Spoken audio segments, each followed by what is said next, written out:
Batam adalah kota terbesar di Provinsi Kepulauan Riau. Wilayah kota Batam terdiri dari Pulau Batam, Pulau Rempang, Pulau Galang, dan pulau-pulau kecil lainnya di kawasan Selat Singapura dan Selat Malaka. Pulau Batam, Rempang, dan Galang terkoneksi oleh Jembatan Balerang. Menurut Dinas Kependudukan dan Catatan Sipil Kota Batam, pada tahun 2021, jumlah penduduk Batam mencapai 1.193.088 jiwa dengan kepadatan 1.153 jiwa per kilometer persegi. Kota Batam juga merupakan bagian dari kawasan khusus perdagangan bebas Batam Bintan Karimun atau BBK. Batam merupakan salah satu kota dengan letak yang sangat strategis. Selain berada di jalur pelayaran internasional, kota ini memiliki jarak yang sangat dekat dan berbatasan langsung dengan Singapura dan Malaysia. Sebagai kota terencana, Batam termasuk kota dengan pertumbuhan terpesat di Indonesia ketika dibangun pada 1970-an oleh Otorita Batam yang saat itu dihuni oleh sekitar 6.000 penduduk. Kota Batam merupakan salah satu daerah strategis untuk pengembangan ekonomi di Indonesia.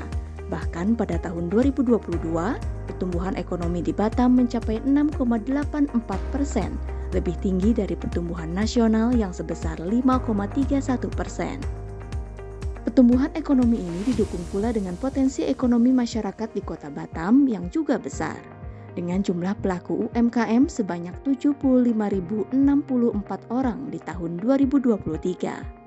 Namun, terdapat tantangan seperti fasilitas kemitraan yang terbatas, kurangnya pengetahuan, serta tata kelola yang belum optimal yang dapat menghambat perkembangan. Ditambah lagi dengan status Free Trade Zone dan lokasi geografis Batam yang berbatasan langsung dengan negara tetangga, menjadikan UMKM di Batam memiliki tantangan tersendiri. Untuk itu, Lembaga Administrasi Negara memberikan perhatian lebih dengan melakukan visitasi kepemimpinan nasional, pelatihan kepemimpinan nasional tingkat 2 tahun 2023 yang memilih lokus Kota Batam. Pemerintah Kota Batam juga memberikan komitmen yang tinggi dalam pemajuan sektor ekonomi kreatif, yaitu produk UMKM lokal Batam, agar mampu bersaing dengan produk luar yang masuk ke Kota Batam. Kunci utama di dalam melaksanakan pembangunan serta tata kelola pemerintahan adalah kolaborasi. Kalau kolaborasi itu bisa tercipta dengan baik, insya Allah pembangunan suatu daerah akan melaju pesat dengan baik. Nah, alhamdulillah Batam kita punya wali kota yang punya visioner yang luar biasa, punya daya rangkul yang luar biasa. Kolaborasi sangat kuat di Batam, terutama dengan Forkopimda, dengan seluruh stakeholder, termasuk para pengusaha di Kota Batam ini. Saya punya impian, saya punya gagasan agar lingkungan ini bukan hanya bersih, bukan hanya tertata, tetapi akan meningkatkan ekonomi masyarakat melalui karya-karya yang kita buat. Lalu cara brandingnya seperti apa? Barulah saya sampaikan bahwa lingkungan ini kita konsep bagaimana kalau kita membuat branding Kampung Seni Batam. Dan ternyata Pak Camat, Pak Lurah, masyarakat menyambut luar biasa. Sebelum kami bergabung di batik, kami juga merintis hal lainnya. Ketika kami berada pameran di sebuah hotel, kami bertemu dengan beberapa pengrajin, dan akhirnya kami juga bertemu dengan komunitas batik Batam dan Bapak Sugeng.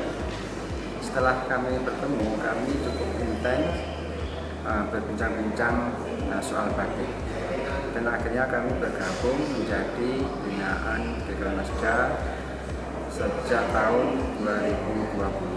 Kami sangat mengucapkan terima kasih kepada pemerintah yang sudah memberikan kebijakan, kemudahan dalam pengurusan perizinan melalui OSS dan juga satu atap. Jadi kami bisa mempersingkat waktu pengurusannya, dan kami juga berharap ke depannya bisa lebih baik lagi dengan perizinan ini, dan kemudian UMKM dimanapun bisa berkembang dengan baik. Melalui kepemimpinan strategis, pengelolaan infrastruktur, penerapan prinsip learning organization, dan kolaborasi yang progresif, Kota Batam ternyata dapat mengatasi ragam tantangan tersebut serta mendorong pertumbuhan ekonomi yang berkelanjutan dan investasi yang memberi nilai tambah bagi masyarakatnya.